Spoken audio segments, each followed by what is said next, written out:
नमस्कार, मैं हूं गोल्डी सिंह। आप देख रहे हैं दिल्ली का प्रतिबिंब डीकेपी न्यूज। आइए आपको दिखाते हैं आज दिन भर की 25 बड़ी खबरें 5 मिनट में। देश भर में आज संविधान दिवस मनाया जा रहा है। पीएम मोदी ने इस मौके पर देशवासियों को संविधान दिवस की बधाई दी। पीएम मोदी ने सोशल मीडिया प्लेटफॉर्म एक्स पर एक पोस्ट भी शेयर किया। उन्होंने अपनी पोस्ट में लिखा, सभी देशवासियों को भारतीय संविधान दिवस की 75वें वर्षगांठ के पावन अवसर पर संविधान दिवस की बहुत बहुत शुभकामनाएं। बता दें कि भारत के संविधान को 1949 में आज ही के दिन अंगीकार किया गया था। इस साल संविधान दिवस के अंगीकार किए जाने के 75 वर्ष पूरे हो गए हैं। संविधान दिवस के मौके पर भारत की राष्ट्रपति द्रौपदी मुर्मू ने संसद के संयुक्त सत्र को संबोधित किया। इस अवसर पर राष्ट्रपति ने कहा, संविधान हमारा सबसे पवित्र ग्रंथ है और ये हमारे लोकतांत्रिक मूल्यों का आधारशिला है। उन्होंने अपने भाषण में संविधान सभा की 15 महिलाओं को भी याद किया। साथ ही उन्होंने संविधान सभा के सलाहकार BN राव के योगदान को भी रेखांकित किया। संविधान दिवस समारोह पर बीजेपी राष्ट्रीय अध्यक्ष और केंद्रीय मंत्री JP नड्डा ने कहा, आज के दिन हम बाबा साहेब भीमराव अंबेडकर जी को याद करते हैं। संविधान को कार्य रूप देने में उनकी बहुत बड़ी भूमिका रही है। आज ही के दिन मुंबई में हमले हुए जिनमें हमारे नागरिक विदेशी पर्यटक हताहत हुए, वो सारे सुरक्षाकर्मी शहीद हुए। 26/11 हमले में शहीद हुए सुरक्षाकर्मियों को मैं भावभीनी श्रद्धांजलि देता हूँ। भारत निर्वाचन आयोग ने राज्यसभा की 6 खाली सीटों पर चुनाव की अधिसूचना जारी कर दी है। 20 दिसंबर को चुनाव होंगे। उसी दिन नतीजे भी घोषित किए जाएंगे। आंध्र प्रदेश के 3, उड़ीसा, हरियाणा और पश्चिम बंगाल की एक सीट पर चुनाव होंगे। 10 दिसंबर नामांकन की आखिरी तारीख है। 11 दिसंबर को नामांकन पत्र भी जारी होगी। 13 दिसंबर तक प्रत्याशी अपना नाम वापस ले सकेंगे। 20 दिसंबर को सुबह 9 बजे से शाम 4 बजे तक वोटिंग होगी। उसी दिन शाम 5 बजे मतों की गणना होगी। महाराष्ट्र के मुख्यमंत्री एकनाथ शिंदे ने मंगलवार को अपने पद से इस्तीफा दे दिया। इसी के साथ ही उनके पूरे मंत्रिमंडल ने भी अपना इस्तीफा सौंप दिया। महाराष्ट्र के राज्यपाल CP राधाकृष्णन ने उन्हें अगली सरकार के गठन होने तक अपने पद पर बने रहने को कहा। महाराष्ट्र के CM के इस्तीफे के साथ ही नए मुख्यमंत्री को जारी चर्चा पर भी विराम लग गया है। अब ये तय माना जा रहा है कि मंगलवार को प्रस्तावित बीजेपी विधायक दल की बैठक के बाद नए CM के नाम का भी ऐलान हो जाएगा।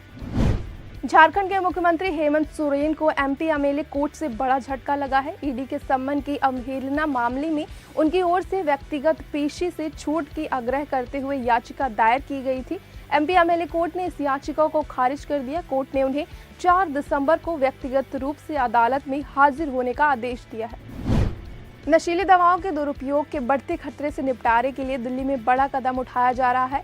उपराज्यपाल VK सक्सेना ने व्यापार नशा विरोधी अभियान की शुरुआत करने की घोषणा की है। यह अभियान अगले महीने की 1 तारीख से शुरू किया जाएगा। इस पहल के तहत अगले 3 सालों में राजधानी दिल्ली को नशा मुक्त बनाने की योजना है। इस अभियान के जरिए लोगों को जागरूक किया जाएगा। IPS अधिकारी रश्मि शुक्ला को महाराष्ट्र के DGP के रूप में फिर से नियुक्त किया गया है। उन्हें 4 नवंबर को महाराष्ट्र विधानसभा चुनाव से पहले भारत के निर्वाचन आयोग ने ट्रांसफर कर दिया था। चुनाव निकाय के मुख्य सचिव को केंद्र के अगले सबसे वरिष्ठ IPS अधिकारी को उनका प्रभार सौंपने का निर्देश दिया गया था। रश्मि की जगह संजय कुमार वर्मा IPS को DGP की कमान दी गई थी। The commission for air quality management ने दिल्ली NCR क्षेत्र के राज्य सरकारों को ये सुनिश्चित करने का आदेश दिया है कि 12वीं तक की कक्षाएं और कॉलेज और अन्य शैक्षिक संस्थानों में कक्षाएं हाइब्रिड मोड में संचालित किए जाएंगे। इससे पहले 25 नवंबर को सुप्रीम कोर्ट ने वायु गुणवत्ता पैनल को क्षेत्र में भौतिक कक्षाएं फिर से शुरू करने पर विचार करने का आदेश दिया था, जिन्हें उच्च वायु प्रदूषण स्तर के कारण बंद कर दिया गया था।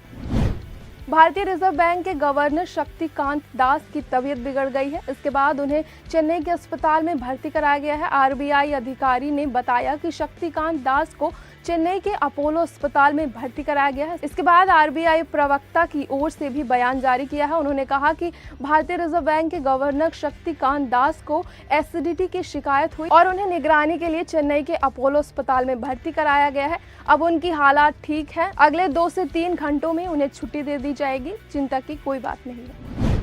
वाराणसी के शहर दक्षिण से 7 बार विधायक रह चुके भारतीय जनता पार्टी के नेता श्यामदेव राय चौधरी का आज सुबह अस्पताल में इलाज के दौरान निधन हो गया। भाजपा के एक पदाधिकारी ने यह जानकारी देते हुए बताया कि दादा के नाम से मशहूर चौधरी कुछ दिनों से उम्र संबंधित समस्याओं से पीड़ित थे। बता दें कि बीते दिनों मुख्यमंत्री योगी आदित्यनाथ समेत तमाम शीर्ष नेताओं ने अस्पताल में उनसे मुलाकात की थी। चंडीगढ़ में आज 2 बड़े विस्फोट हो गए, जिसमें एक रैपर बादशाह के क्लब के बेहद पास हुआ। रिपोर्ट्स के मुताबिक चंडीगढ़ के सेक्टर 26 में सुबह 3:15 से 3:30 के बीच ये 2 विस्फोट हुए। हालांकि किसी के भी घायल होने की खबर सामने नहीं आई है, जिसके बाद इस रेस्टोरेंट के शीशे भी टूट गए। सीसीटीवी फुटेज के अनुसार एक व्यक्ति क्लब पर देसी बम फेंकते और भागते हुए दिखाई दे रहा है। विस्फोट से नाइट क्लब के सामने के हिस्से को काफी नुकसान पहुंचा है। राजस्थान रॉयल्स ने 13 साल के वैभव सूर्यवंशी को 1 करोड़ 10 लाख रुपए में खरीदा। उनका बेस प्राइस 30 लाख रुपए था। इसके साथ ही वो आईपीएल इतिहास के सबसे कम उम्र के खिलाड़ी भी बन गए हैं। बिहार का ये खिलाड़ी इस सीजन से आईपीएल में डेब्यू करेगा। वैभव ने अंडर 19 में ऑस्ट्रेलिया के खिलाफ शतक लगाया था। वैभव ने 12 साल की उम्र में फर्स्ट क्लास डेब्यू किया था। बांग्लादेश में हिंदू नेता व इस्कॉन प्रमुख चिन्मय कृष्ण दास ब्रह्मचारी को हाल ही में बांग्लादेश में गिरफ्तार कर लिया गया। दरअसल चिन्मय दास प्रभु ने 22 नवंबर को बांग्लादेश के रंगपुर में हिंदुओं के समर्थन में एक रैली की थी। माना जा रहा है कि इसी वजह से चिन्मय कृष्ण प्रभु के खिलाफ ये कार्रवाई की गई है। पाकिस्तान के हालात बिगड़ते दिखाई दे रहे हैं। जेल में बंद पूर्व प्रधानमंत्री इमरान खान की रिहाई को लेकर सरकार पर दबाव बनाने के लिए खैबर पख्तूनख्वा के मुख्यमंत्री अली अमीन गंडापुर के नेतृत्व में पूर्व सत्तारूढ़ी पार्टी के समर्थकों का एक काफिला इस्लामाबाद पहुंच गया है। बता दें कि इस हिंसा प्रदर्शन में 4 रंजकों की मौत हो गई है, जिसके बाद इस्लामाबाद में पाकिस्तान की सेना ने शूट एंड स्लाइड का आदेश जारी कर दिया। तो ये थी अभी तक की बड़ी खबरें। बाकी खबरों के लिए देखते रहें दिल्ली का प्रतिबिंब।